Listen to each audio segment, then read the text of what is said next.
சைவம் சாப்பிட்றவங்களாம் என்னமோ சூப்பரு, அசைவம் சாப்பிட்றவங்களாம் மோசம், அவங்களாம் அப்படின்லாம் இருக்கு. அப்படிலாம் கிடையாது. சைவத்திலேயே சில பேர் பயங்கர கொடுமை பண்ணுறாங்க. பாருங்க, ஒரு அரிசி மாவை ஆட்டுறாங்க, நைட்டு வந்து ஊற போட்டுடுறாங்க, மாவு விடிய காலம் எப்படி ஆகுதுங்க, சமைக்கிற பக்குவத்துக்கு வந்துருச்சு. இப்போ நம்ம அந்த தோசையை இட்லியே ஊற்றி கொடுத்துட்றோம். மறாதனால அப்படியே நீங்கள் அப்படியே வைக்கிறீங்களா அல்லது ஃப்ரிட்ஜில் வைக்கிறீங்களா? அப்படியே வச்சா என்ன ஆகுதுங்க, கெட்டு போயிடுச்சு.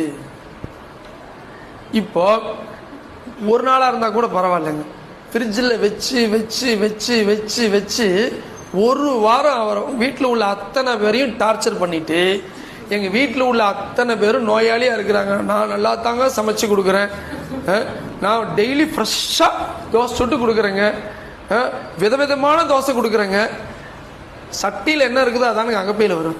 நான் வெஜிடேரியன் வேறங்க, செத்து போன பணத்தை சாப்பிட்றதுங்கிறது வேறங்க. பாருங்க, அந்த காலத்திலலாம் மருமகன் வீட்டுக்கு வந்தாச்சுன்னா அப்பத்தான் கோழி அடிப்பாங்க, 6 மணி நேரத்துக்குள்ள சாப்பிட்டுருப்பாங்க, 6 மணி நேரத்துக்குள்ளார சாப்பிட்டுருப்பாங்க.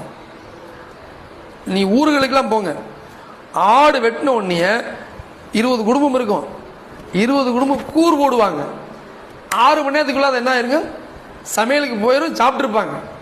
அதே மாதிரி அந்த காலத்தில் நான்வெஜ் எப்படி சாப்பிடுவாங்க, வருஷப்பருப்பு, பொங்கல், தீபாவளி, இந்த மாதிரி வருஷத்தில் இப்படின்னு கணக்கு போட்டிங்கனாலே ஒரு 5-6 தடவை தாங்க இருக்கும் நான்வெஜ் சாப்பிட்டதுன்னு கணக்கு. நீங்கள் அந்த காலத்தில் எடுத்துங்க. இன்னைக்கு நான்வெஜ்லாம் ஒரு வேளை சாப்பாடு உள்ளே போக மாட்டேங்குது, அது கூட பரவாயில்லைங்க. யோசிச்சு பாருங்க, மனுஷனுக்கு மற்ற ஜீவராசிக்கு உள்ள ஒரே ஒரு வித்தியாசம் என்ன தெரியுமாங்க, அறிவு மட்டும்தாங்க. நமக்கு சில இடங்களில் மட்டும்தான் முடி முளைக்குது, அதுக்கு உடம்புற முடி முளைக்குது, நமக்கும் எலும்பு இருக்குது, சதை இருக்குது, அதுக்கும் எலும்பு இருக்குது, சதை இருக்குது, ரத்தம் எல்லாமே இருக்குதுங்க. அப்போ அறிவில் மட்டும்தாங்க நம்ம மாறுபட்டுருக்கிறோம். அப்போ பாருங்க, ஒரு மனுஷன் செத்துட்டான், இப்போ 6 மணி நேரத்துக்கு முன்னால் செத்ததுக்கு அப்புறம் அந்த உறுப்பு எடுத்து இன்னொருத்தருக்கு வச்சா உறுப்பு இயங்குதான் இல்லையா? அப்போ உடம்புல உயிர் போலேன்னு தானே அர்த்தங்க. மனுஷனுடைய உயிர் போயிடுச்சுங்க, செல்கள் இன்னும் சாவலை.